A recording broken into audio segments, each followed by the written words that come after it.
Thanks very much, everyone. It's great to see you here again for what will be our last panel for this 8th European Direct Selling Conference, to discuss the very important issue of sustainability. Sustainability, what's that? Sustainability isn't really an option anymore. Sustainability is what we will all have to do the next decades. I'm a small business owner. I'll have to do sustainability. I will have to reduce by 50% my business's carbon emissions by 2030. We all have to do that. So sustainability is now the name of the game. And in direct selling, the traditional measure of success has been income. But in a more sustainable world, what is success? And what's success in the context of more and more stringent, same theme, European sustainability efforts and upcoming regulations? The EU has to be carbon neutral. There has to be net zero emissions in the EU by 2050. Last year, the Corporate Social Sustainability Reporting Directive, the CSRD, was adopted, proposing EU sustainability reporting standards.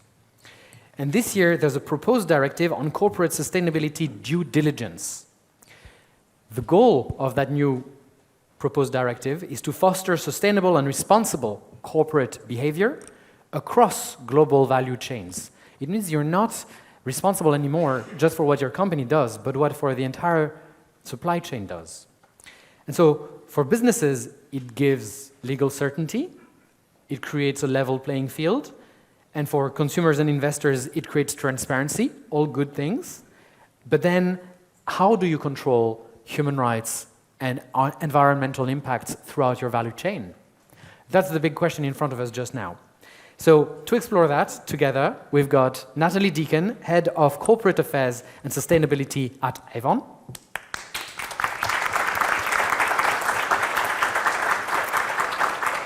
Julian Cacchioli, Vice President for Corporate Affairs for EMEA and India at Herbalife Nutrition.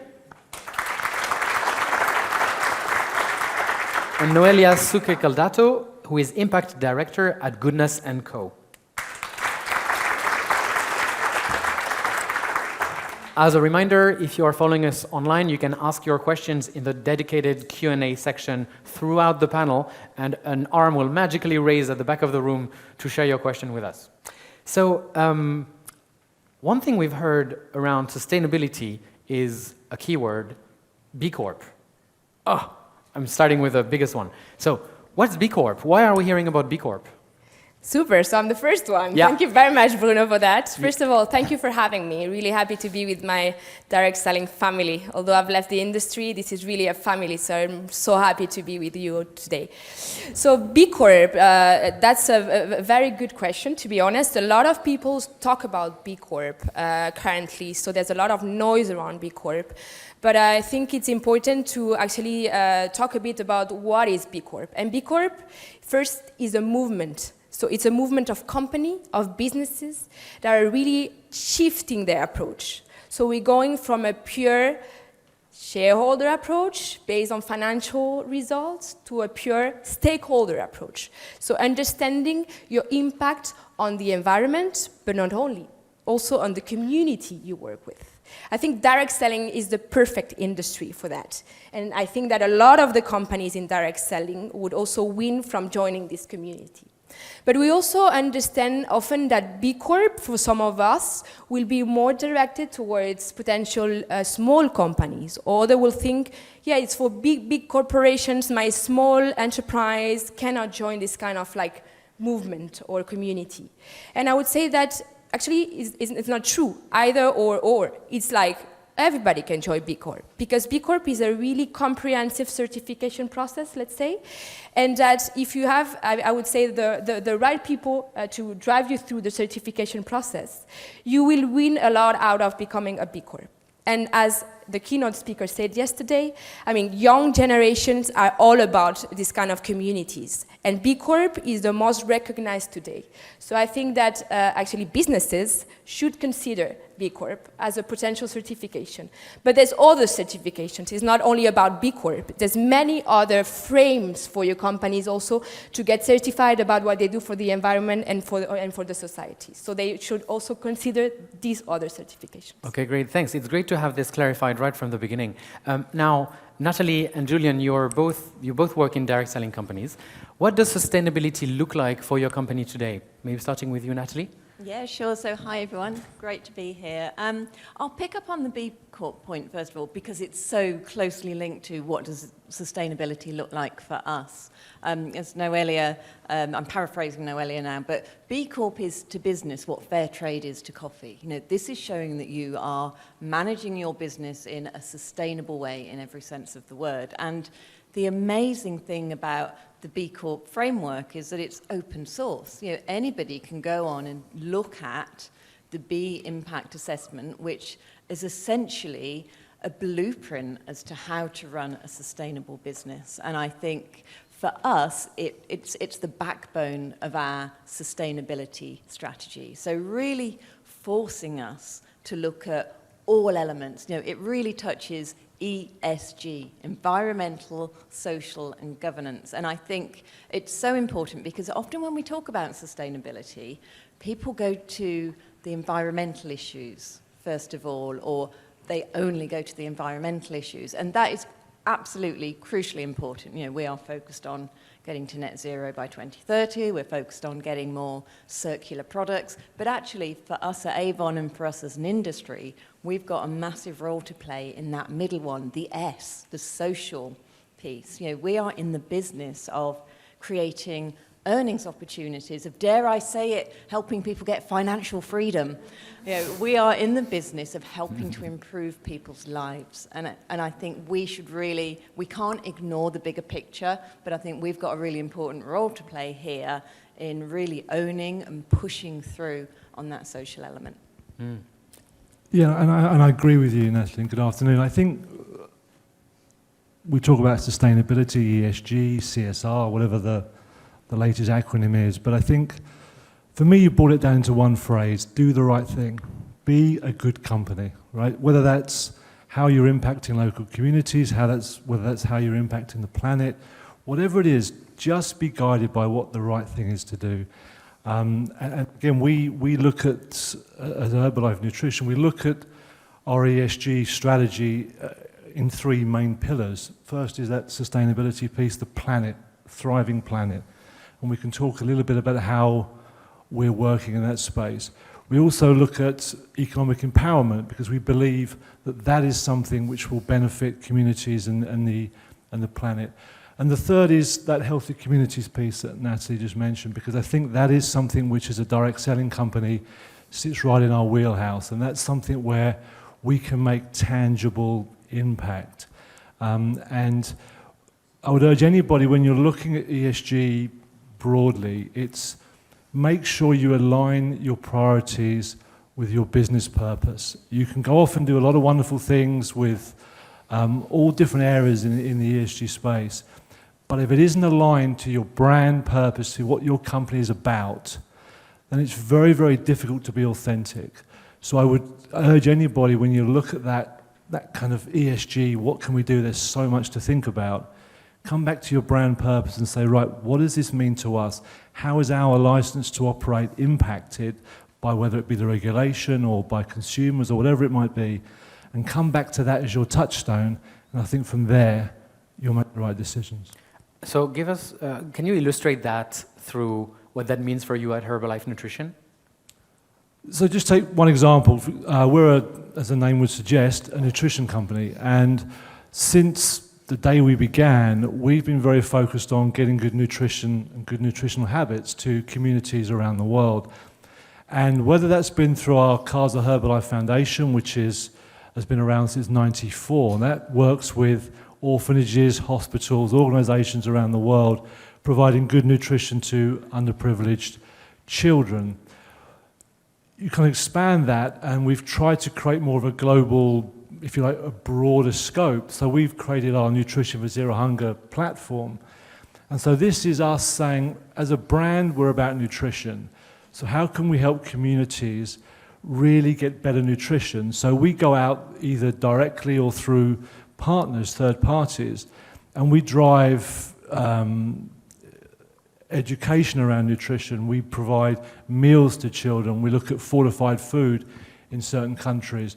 So there's different approaches in different countries, and we work with different partners, but it all comes back to that: how are we helping communities, particularly the underserved, get better nutrition?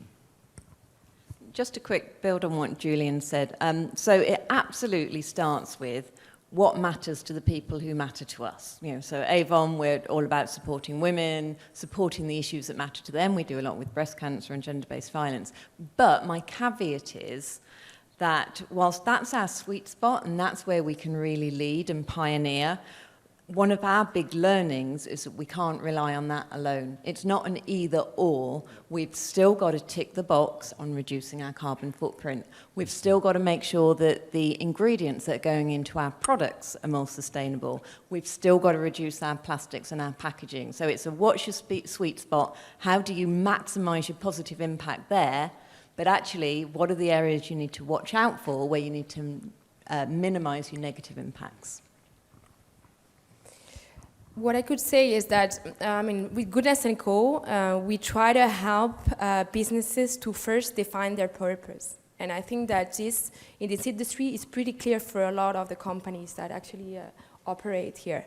But I think that a lot of companies are still not really clear about what they're looking to accomplish.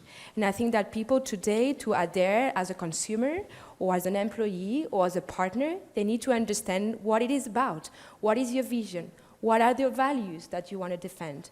What are you looking to achieve with the activity of your company?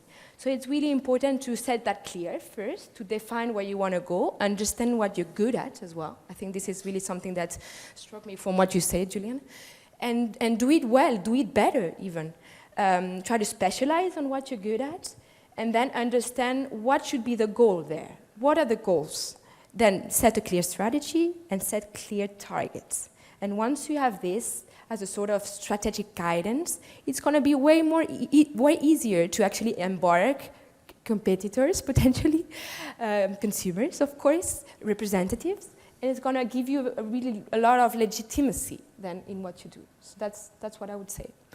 Noelia, we've heard a couple of pretty big words so far. We've heard authenticity, legitimacy.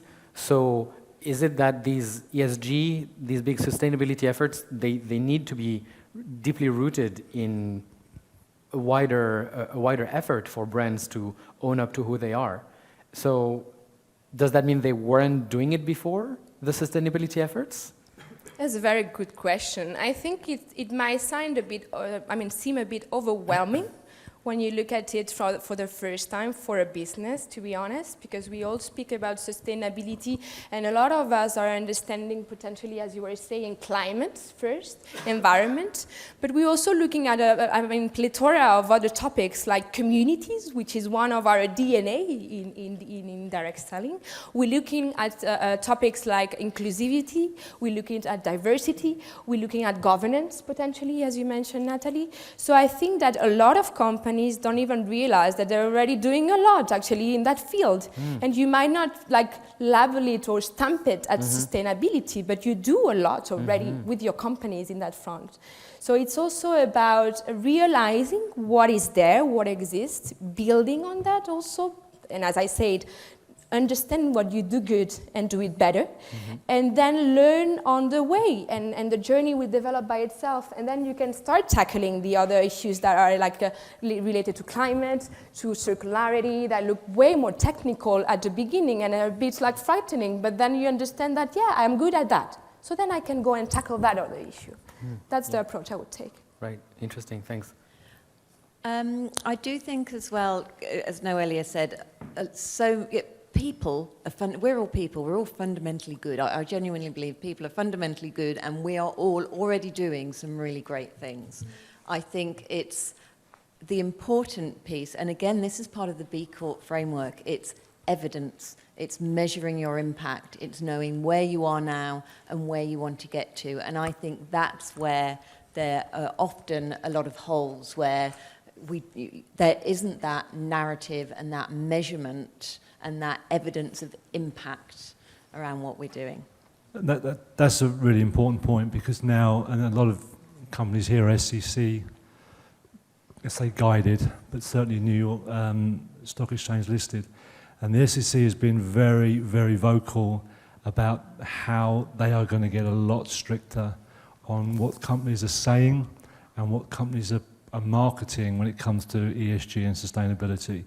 So when you think about that data collection piece, I know Adriana says that her world is busy. It's going to get busier because companies are going to have to be very, very, very tight on what they put out there, what claims they make. And that goes from your annual report through to your Q, right the way down to what you post on your social media accounts. If you're putting it out there that we have saved X amount of plastic, or we've done this or we've done that, you better be damn sure you can track that back and show the regulators exactly how you've come to that number, because they are going to get very, very strict on that kind of thing. So the key really, I think, to Natalie's point, is you need to build the measurement in up front. You need to be thinking before you go down a road, how are we going to measure this? Can we measure it? Because if we can't, we need to think about whether this is a priority or not. So that data thing is going to become really, really important. Mm-hmm. And if I may add to that, I think measurement, of course, it's crucial. Reporting is crucial. But once you start, I think that you need to also look at what is going on around you. And my advice to a lot of the clients I work with is try to benchmark what others do, what best-in-class are doing. Mm-hmm. And you'll see potentially that a lot of the data that is actually put forward by the best-in-class, you also can have that data at hand potentially. Understand what is the data you have at hand, understand the one you're missing, and understand how you can get that data. And that's going to be a very good first step, in my opinion. Mm. Can you give us an example of an area that that makes very concrete the sustainability of a direct selling business, and what's a best-in-class practice in that area? Well, I worked for Natura & Co, so I'm not really, I would say, the best person to ask, because I think that Natura, Brazil, has been at the forefront of, sustainability first from the beginning, because of the vision of the founders first, but also at the forefront of actually measurement, impact, because they've been working with a lot of the standard bodies to be able to actually measure also the impact on society for the reps, for the income of the reps, what was really the impact. And I know, Natalie, that's something you're trying to do with Avon, and I think this is really something that is going to bring a lot of value to the industry, to try to measure what is the impact on the life of reps.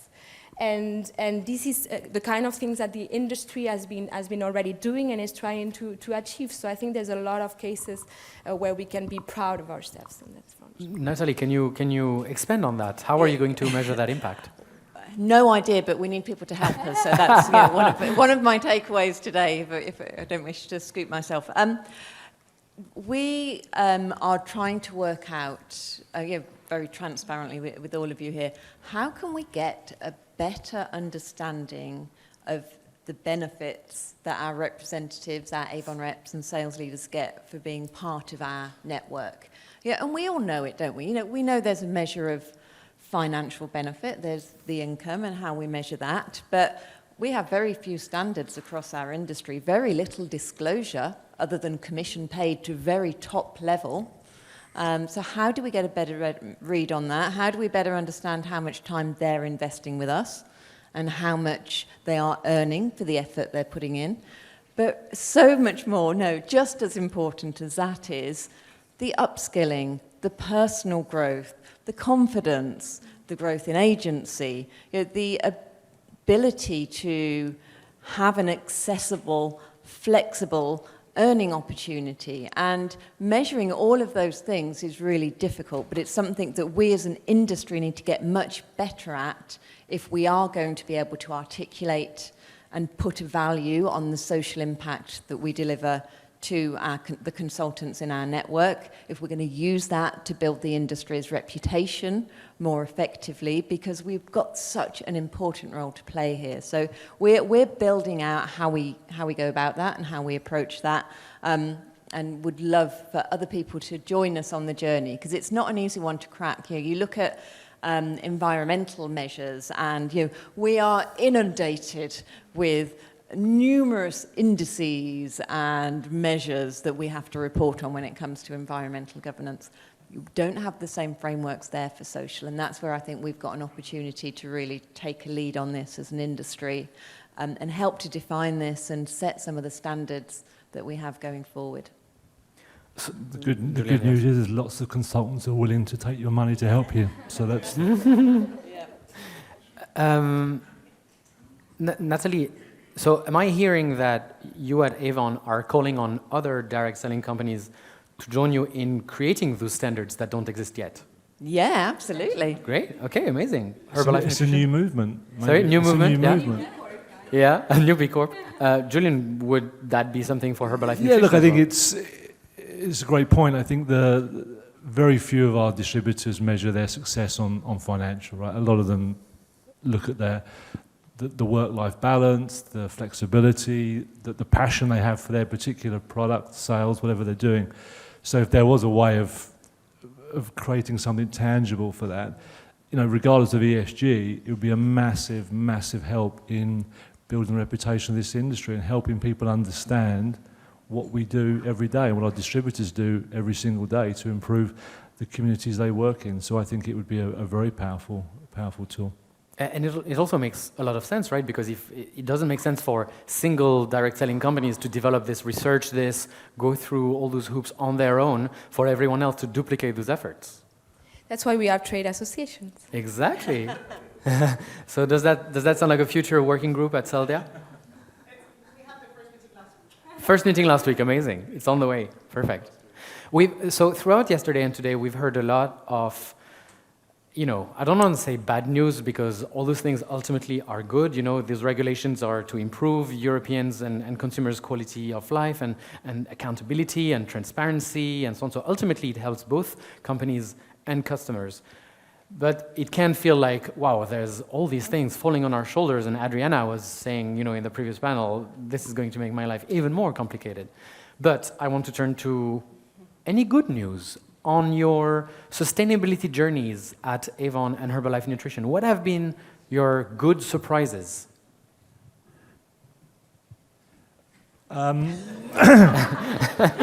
It should be loads, right? Because it's a good thing. No, look, I think the ESG journey, and it has been, let's be frank, it's been a struggle to get this train going, right? Because there have been people, me included, for many years have been saying this is something companies should focus on. And the reality is they haven't. There haven't been enough external pressures to drive some of this behavior. And that unfortunately is what is needed in some situations. So regulation coming down the line is a very important driver, and it will help companies focus on the right things. Investor pressure is increasing, and we can all quote research that tells you investors are looking for companies that are behaving ethically or behaving in the right way. Otherwise, they will remove their investments. Consumers are coming and they're saying, we need this. Our distributors are demanding that we do more because they're being asked by their customers. So I think there are a lot of drivers, a lot of good things. And what has come out of it is that as a company, certainly of Herbalife Nutrition, it has forced us to look at some of the things we do and have always done and do them differently.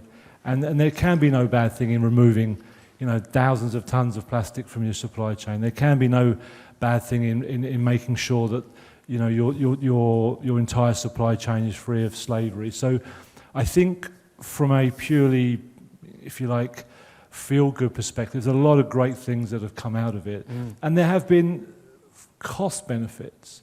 One of the things that everybody who deals with this, and Natalie will know, you have to make a business case, right? You can't just say, I want to do a good thing over here, and everyone says, sure, go ahead and do that. You have to make the business case. Now, that business case may be financial, it may be reputational, it may even be legislative, but you have to make a business case for every step of this journey.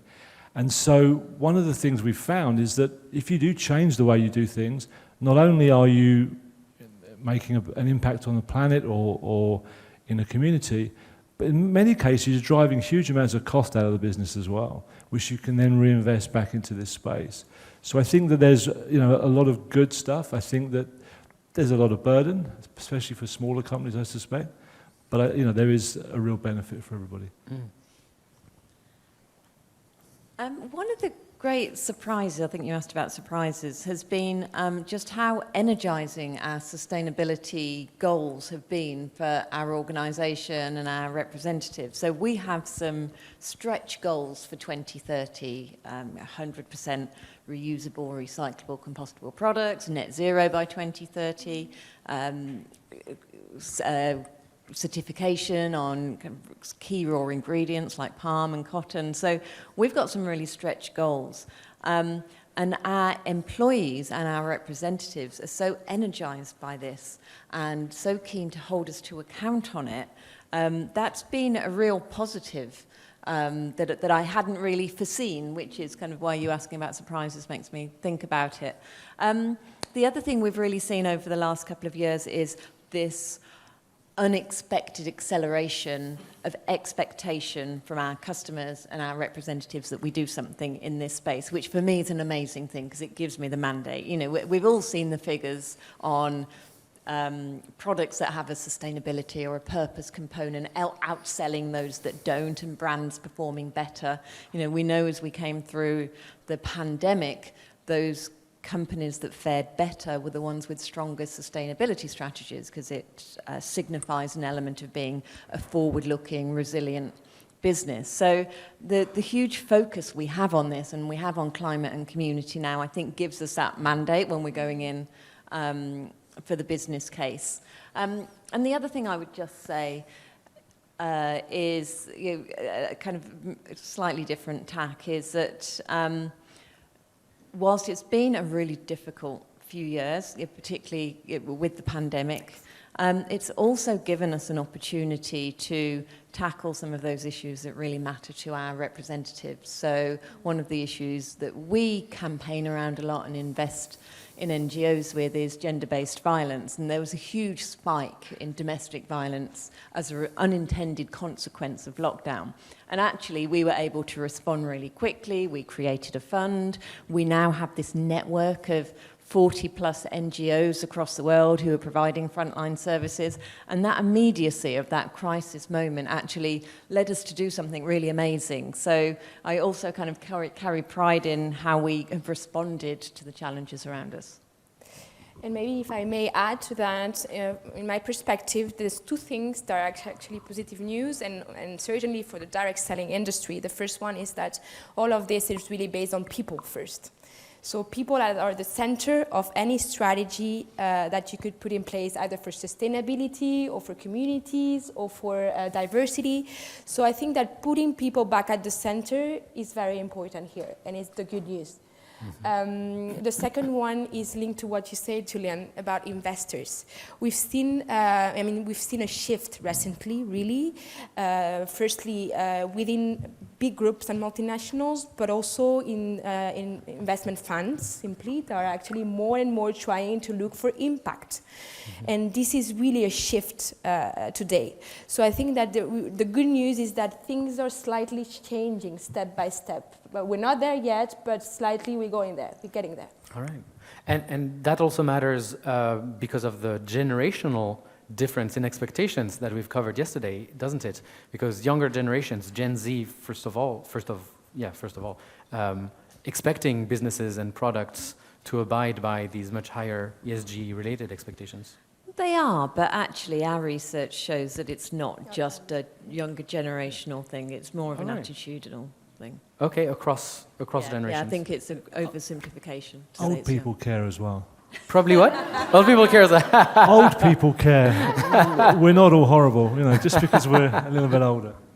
The only thing I think we're trying to do also with my company is try to have those young generations have a stronger say, let's say, in the decision-making process, which is not always the case. The decision-making process where? I mean, in the companies. And especially in the big ones. And have a much more collaborative process to come out with like strategies, to set the targets also, not only for the climate goals, but also for all the social goals that you have in the company. And I think that this is making a difference today. As far as ideas, of course, but as far as the pace also of change, and it's trying to actually energize that process. Okay, good, very good. Do we have any sounds from the audience wanting to talk about sustainability? Please, Janusz, right? Yeah. Yes, Siobhan is going to get you a microphone. One question. Hello, Janusz from Polish DSA. We are talking here about success, metrics of success, and how you currently measure, especially this is a question to Natalie, how you measure your sustainability, especially success in the sustainability. Because you said 2030, 2040, how you do it that you can say, okay, we are on the right way, and we also agreed that sustainability is not only in environment. Yeah, that we can say that 100 tons of plastic we do not use anymore. Yeah, fine. But if we are define sustainability as a maybe style of the business, then how you measure it and especially how you measure the success? I'm wondering. Yep. Thank you. So we publish both our goals and our progress against those goals based on a baseline. So Avon, a couple of years ago, became part of the Natura & Co group, which is when we switched to the 2030 goals, but we previously had our own goals around reducing our water consumption, about increasing our recycling rates, about reducing our waste to landfill, around how we increase recyclability into our products, about how we increase the amount of our packaging that's recyclable, reusable, compostable. So we already had a set of metrics against which we were reporting, and we report on those transparently every year. On the social side of things, we've previously focused very much on what we're doing to support women's causes, how much we donate, how many breast cancer screenings we've funded, how many refuges we've funded. So we continue to do that very transparently every year. I think, as I mentioned earlier, the missing piece for me is a better articulation of the stuff that's at our core around our social purpose and how we are creating opportunities and helping to enrich people's lives through the core of our business and our business model.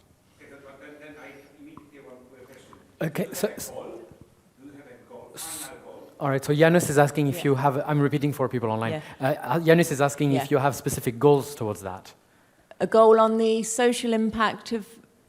For example, generally of the sustainability. Yes, we have loads of goals. To the totally zero of, I don't know, using of plastic or etc. etc. Do you have all of you have such kind of goals which you will reach this and you will say, okay, now we are searching for the new challenges of sustainability. So good example is we have said publicly by 2030, 100% of our products, packaging will be recyclable, compostable, reusable. We have said that, and we have started to publish where we're at in pursuit of that goal. But that's one of 30 goals we have. I would say for anyone starting, don't do 30 goals. Start simple. What's material to the people who matter to you? Just a few. You don't need that many. I remember in the old days you used to be able to say something which was so far away that no one would remember. But now you do have to make this very, very clear. And to the earlier point about data collection, for example, in our company, if we were going to make any statement about anything, any time in the future, we would need to present a very clear plan that said after year 1 you'd be here, after year 2 you'd be here, any barriers to reaching this. So you really have to plot for every goal, which is why 30 is a lot. You have to plot the journey there, right? So it's become very, very much more robust in terms of how you get there. And just to add, Natalie it's, and then Noelia, yeah. But sorry, Noelia, I didn't No, mean to no, butt in. Venatura and Co, of which Avon's part, it's part of our financial reporting. So as part of the annual report, as part of the quarterly reporting now, we report on triple bottom line, profit, people, and planet. You know, and that's the way it will go increasingly. Yeah, Janusz, to add to that, actually, I think that to your point, we have a very clear, a clear frame on the KPIs and metrics for what you call environmental aspects, linked to climate, to packaging, to waste and water potentially, and biodiversity. But it's way more difficult, actually, to report on social metrics. And this is also what Natura & Co has tried to do with the 2030 strategy, and it's been very tricky for the company and for the group actually to set those metrics for the social aspects. They've come up with 30% target, for instance, for different social groups by 2030. But they realized that that target was potentially quite difficult to actually meet even by that deadline, simply because, the work environment is evolving all the time, that you don't necessarily have the pool of people to be able to meet those targets at that point. So I would say that, to your point, it's way more trickier to measure when it's about social and society. But the challenge has been historically that there's been no really agreed framework for measurement, no real agreed reporting structure. And I think you mentioned at the beginning, Bruno, the Corporate Sustainability Reporting Directive and others. They are starting to build those frameworks. So I imagine in the past we were measuring certain things in certain ways. Avon will be measuring in slightly different ways. My interpretation of this word is slightly different to Noelia's. So there was just a little bit of vagueness about all of it, and I think now they're putting some structure, certainly in Europe, where we are going to be more consistent, and it's going to be easier for companies to really nail down what their targets are and how they're going to get there than it has ever been. Mm-hmm. Do you want to come back in? Julian said it beautifully. Okay, wonderful, thanks. Thanks very much, Thank you very much. Yeah. Anyone else on sustainability? Gentleman at the front here. Bruno, please stop saying sustainability. Sustainability. It's not always only sustainability. Okay, it's environment. So what should I say instead? I think ESG sustainability or? is fine as long as it covers all elements of sustainability and not just environment. But For sure. you disagree. What would you call it, Noelia? Yeah. To be honest, I think ESG is maybe a better term, although there's no perfect one, but I think sustainability is very linked to climate only, in my opinion. Sure. So it can also be a bit confusing for people. That's a very good point. Yeah, thanks for sharing. Thank you all. Joe Mariano with the USDSA. It's great to hear the discussion. I took your call to trade associations earlier quite seriously, Natalie, in terms of working together with regard to the metrics of success for individuals in the sales force. But on the larger ESG or maybe corporate social responsibility standards, what is the role of a trade association? Because in my experience, what's happened in the past is that individual companies have viewed this somewhat proprietarily and even as a competitive advantage between each other. If Avon is doing X and Y better than Herbalife and so forth. So what is the role of the trade association moving forward? I think it's a very good question, actually. And actually, I'm going to build on it to ask you to. We're going to draw the panel to a close, and that'll be the final question. And I'm inviting you all three to answer it. So, what can direct selling trade associations do to help direct selling companies in that area? As Julian was just saying, we are still facing this sustainability spaghetti when it comes to standards. It's a kind of a storming industry right now, and I think actually, where a trade association can really help is to help bring its members up to speed. It can help to influence those frameworks that are emerging. We're seeing with the EU sustainability policies right now, which are all about the environment, Noelia. So I think Seldia's got a really important role to play there in helping all of us understand implications for us, but also influencing policy and those emerging frameworks. Julian. Yeah, I should have gone first. And that's, they're great points, and I think the education bit is important, but I think the advocacy thing more so, because I think there is still room for this regulation to be shaped in a way that makes sense for us as an industry, and I get the feeling that some of the regulators are looking at the easy targets, the oil companies, the big users of resources, and they're not looking at the social piece. To your point, they're looking at the sustainability piece. And I think there's an opportunity at this stage just to put the focus for regulators on the piece that we can really impact and we can really show a good story around. So I think that's where the trade associations could really come in to help with the companies who are doing it themselves. But I think as an industry, there's a story to be told around that social side, that community side, that I think is being missed by most regulators. And before going to you, Noelia, just asking you, to your point, if direct selling companies are playing it more proprietary, is it the association's role to try and gently invite them into a more collaborative approach? Look, I don't think we've ever played it in a proprietary way. I think for a while we didn't have our story straight in our own minds, so it was very difficult then to share it with others, right? And I think a number of my company specifically, we're now in a place where we're able to share it and we're quite public about what we do. So I don't think there's ever anything that we feel we're not going to tell anybody we're doing this in case they see it. Because there's always going to be areas where, as a company, we can step forward on our own ground, right? So, for example, around sustainable agriculture, plant proteins is a big part of the Green Deal, the farm to fork strategy in the EU. And plant proteins is something we've been working with for 40 plus years. So there are areas where we can step in and get really involved on a proactive basis. So would that be proprietary? Probably, but not many other companies can follow us into that space anyway, so we're not going to hide that. But I do think it was more a case of we don't know what we want to say yet, so before we share it, let's get our own house in order. And I think now we're there, we're much more willing to kind of have those conversations. Okay. So I would say that I kind of agree with what you just said, Julian, but also I think that it's not so clear-cut, in my opinion, because I hear that there is this educational vocation also of a trade association to provide with information and relevant information to the members, but in this field, as you say, I mean, companies have completely different interests, and even they're not like positioning themselves mostly on the same topics and issues, and there are plenty of them. So I get that it's complicated for the trade association to actually understand what is the kind of information that they need to provide to the members, but I still think that there still needs to be an educational mission there.